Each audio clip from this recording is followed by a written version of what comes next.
10 మంది కుష్టి వ్యాధిగ్రస్తులు దేవుని రాక కొరకు కనిపెట్టారట. ఎందుకు తెలుసా? యేసు ప్రభు స్వస్థపరచువాడు, యేసు ప్రభు వారు మా జీవితాల్ని ఉన్నతంగా తీర్చిదిద్దేవాడని దేవుని కొరకు కనిపెడతా ఉన్నారు. ఎక్కడ కనిపెడుతున్నారో తెలుసా? ఊరికి బయట. ఎక్కడ? అందరు చెప్పండి. ఎక్కడ? ఎక్కడ? ఊరికి బయట. బయట కనిపెడతా ఉన్నారు. ఎందుకు కనిపెడుతున్నారు ఊరికి బయట అంటే, మేము ఊరిలోనికి వెళ్ళి అనేకులకు సాక్షులుగా ఉండాలి.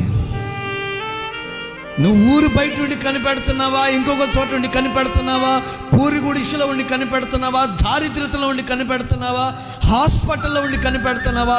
నువ్వు ఎక్కడుండి కనిపెడుతున్నావు అన్నది కాదు, కానీ నువ్వు కనిపెడుతున్నవే ఆ కనిపెట్టేదాన్ని ప్రభు దృష్టి పెట్టాడు. నువ్వు కనిపెడతా ఉంటే ప్రభు ఆనందపడతాడు. ఎందుకు తెలుసా? ఇంతకాలము నువ్వు ఎవరెవరి కోసమో ఎక్కడెక్కడో కనిపెట్టావు.